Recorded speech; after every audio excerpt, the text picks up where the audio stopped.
So students, up till now in the story, George and Harris were behaving foolishly because they were searching for the butter. और butter उनको मिला Harris के पीछे से और George ने फिर उसको वहाँ से उतारा और टी पॉट में डाल दिया. Now let us read the story further. Montmorency was in it all, of course. Montmorency भी इस सारे झमेले में शामिल था. अभी Montmorency उनके डॉग का नेम है. Montmorency भी वहीं बैठा हुआ था. Montmorency's ambition in life is to get in the way and be sworn at. Sworn at होता है गालियाँ खाना. तो Montmorency की लाइफ में एक ही एम्बिशन थी कि वो दूसरों के रास्ते में आए और गालियाँ खाए. If he can squirm in anywhere where he particularly is not wanted and be a perfect nuisance and make people mad and have things thrown at his head, then he feels his day has not been wasted.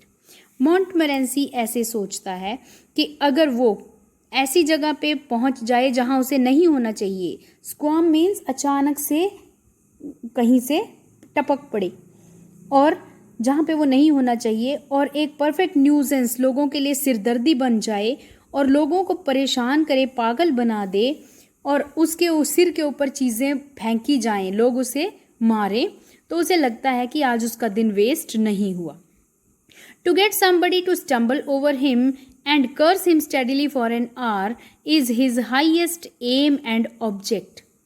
और उसका सबसे बड़ा M और object mean सबसे बड़ा M क्या है और उद्देश्य क्या है उसका कि कोई उसके ऊपर से उस चलते चलते वो किसी के पैरों की तरफ आ जाए और लोग उसके ऊपर से लड़खड़ा के लुढ़क जाएं और फिर उसको 1 घंटे तक गालियां दें.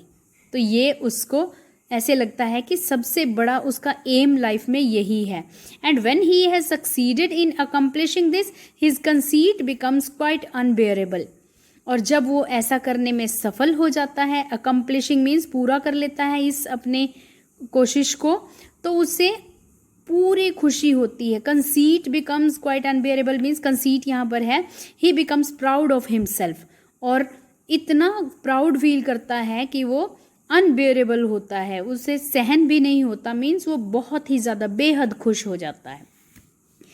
So just like the friends, उनका डॉग भी फूलिश टाइप का है और बहुत ही फनी इंसिडेंट्स उनकी वजह से होते हैं.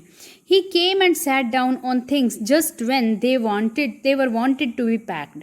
अब जिन चीज़ों को पैक किया जाना था वो आके उन्हीं के ऊपर बैठ जाता है. And he लेबर्ड under the fixed belief, और पूरी कोशिश करता है क्योंकि उसे ये विश्वास है that whenever Harris and George reached out their hand for anything, it was his cold damp nose that they wanted. और उसे ये विश्वास है, पूरा विश्वास है कि जब भी हैरिस या जॉर्ज अपना हाथ बढ़ाएंगे तो उन्हें उसकी ठंडी गीली नाक मिलनी चाहिए. मीन्स जहाँ भी वो कोई चीज़ उठाने के लिए हाथ बढ़ाते तो वो उनके हाथ को सूंघने लग जाता और उसकी गीली ठंडी नाक उनके हाथों पे लगती. मॉन्टमोरेंसी को लगता था कि वो उसे छूने के लिए ही अपना हाथ बढ़ा रहे हैं. He put his leg into the jam and worried the teaspoons and he pretended that the lemons were rats and got into the hamper and killed 3 of them. और उसने क्या क्या किया, कौन कौन सी गड़बड़ें की. जैम का जो जार रखा था, जैम में अपनी टांग रख दी, पैर रख दिया और उसने टीस्पून्स को वरिड मीन्स पूरा बिखेर दिया. एंड ही प्रिटेंडेड, और लेमन्स नींबू जब उसको नज़र आए तो ऐसे शो करने लगा जैसे वो रैट्स हों, चूहे हों, और हैम्पर में घुस गया और 3 नींबुओं को उसने किल्ड मीन्स कुचल डाला, बिल्कुल ही स्मैश कर दिया. Come to the next page. Before Harris, 3 of them before Harris could land him with the frying pan. और हैरिस उसको हटाने की कोशिश कर रहा था, फ्राइंग पैन से उसको हटा रहा था, लेकिन जब तक हैरिस ने उसके सिर पे फ्राइंग पैन मारी तब तक 3 नींबुओं को वो बिल्कुल ही खराब कर चुका था.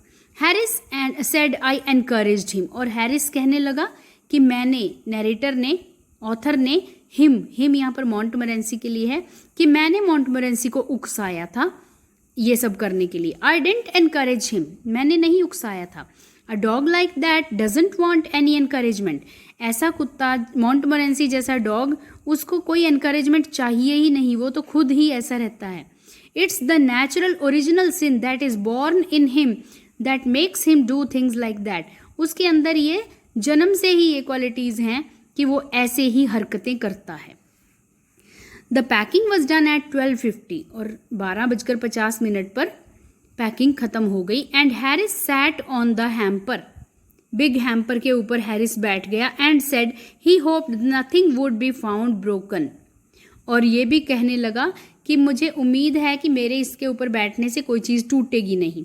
George said that if anything was broken it was broken, और जॉर्ज कहता है अगर टूटनी भी होगी कोई चीज़ तो वो टूट गई होगी, अब तुम बैठ चुके हो तो टूट ही गई होगी। Which reflection seemed to comfort him, और जब ये कहा जॉर्ज ने तो हैरिस कंफर्टेबल फील करने लगा कि चलो टूट गई होगी तो टूटने दो। He also said he was ready for bed, और ये कहा उसने कि मैं सोने के लिए तैयार हूँ। We were also ready for bed, हम सब तैयार थे सोने के लिए। Harris was to sleep with us that night and we went upstairs, तो जो ऑथर है और जॉर्ज है वो इकट्ठे रहते थे रूम में, तो उस रात हैरिस को भी उनके साथ ही रुकना था और वे सब ऊपर अपस्टेयर्स ऊपर वाले कमरे में चले गए। वी टॉस्ड फॉर बेड्स, और कौन से बेड पे कौन सोएगा उसके लिए टॉस किया। 2 बेड थे उनके पास। And Harris had to sleep with me, और टॉस करके देखा गया कि हैरिस को किसके पास सोने की बारी आएगी, तो वो नरेटर ऑथर के साथ सोने की बारी आई। ही सेड, और हैरिस ने कहा do you prefer the inside or the outside J for Jerome author है, तो वो कहता है कि तुम बेड में इनसाइड या आउटसाइड सोना पसंद करते हो। इनसाइड मीन्स दीवार की साइड में, आउटसाइड मीन्स बाहर की साइड पे। I said I generally prefer to sleep inside a bed, और मैंने कहा कि मैं तो बेड के अंदर ही सोना पसंद करता हूँ, अंदर की साइड।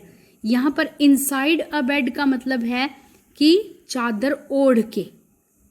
उसने पूछा था कि दीवार की साइड में सोते हो या बाहर की साइड में, और नरेटर कहता है ऑथर कि मैं तो बेड क्लोथ जो होती हैं, चादर होती है, वो ओढ़ के ही सोता हूँ। Harris said it was odd, वो कहने लगा हैरिस की बड़ी अजीब बात है, मैं कुछ पूछ रहा हूँ तुम कुछ बता रहे हो। George said what time shall I wake you fellows, और जॉर्ज ने पूछा फेलोज मीन्स फ्रेंड्स, फ्रेंड्स मैं तुम्हें किस टाइम जगाऊं। Harris said 7, I said no 6 because I wanted to write some letters.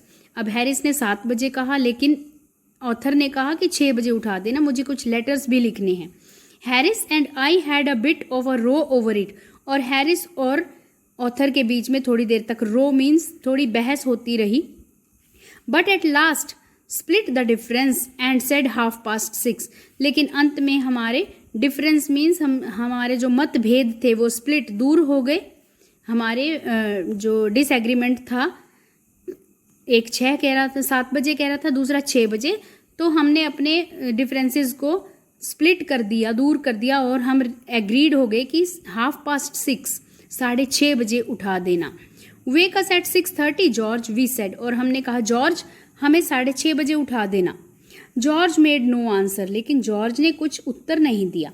And we found on going over that he had been asleep for some time, so we placed the bath where he could tumble into it on getting out in the morning and went to bed ourselves.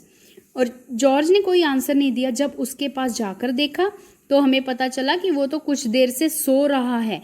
Means जब तक Harris और author बहस कर रहे थे तब तक George को नींद आ गई और वो सो भी गया। तो यहाँ पर वी ऑथर और हैरिस के लिए है। तो ऑथर और हैरिस ने क्या किया, बाथ टब को खींच के उसके बेड के बिल्कुल पास रख दिया ताकि सुबह जब वो उठे और बेड से पैर नीचे रखे तो सीधा लड़खड़ा के बाथ टब में ही गिर जाए। और ये करके वो लोग सोने के लिए चले गए। So this was a funny story written by Jerome K Jerome. और ये जो पीस है, राइटिंग है, this is an extract from 3 men in a boat। एक नॉवल है 3 men in a boat, Jerome K Jerome ने जो लिखा है 3 men in a boat। उसमें से जब ये 3 दोस्त हैं, ये एक बोटिंग इंसिडेंट के लिए बोटिंग ट्रैवल के लिए जाते हैं, बोटिंग ट्रिप पर जाते हैं। तो उस बोटिंग ट्रिप के बारे में पूरा नॉवल है। और ये जो पार्ट है जो हमारा लेसन नंबर 7 है, ये उसमें से एक एक्सट्रैक्ट है, एक अंश लिया गया है, एक पार्ट लिया गया है। और इसमें सिर्फ पैकिंग वाला इंसिडेंट बताया गया है कि इन दोस्तों ने अपने बोट ट्रिप के लिए पैकिंग कैसे की और क्या क्या किया। सो I hope that you must have enjoyed the story, this lesson very much.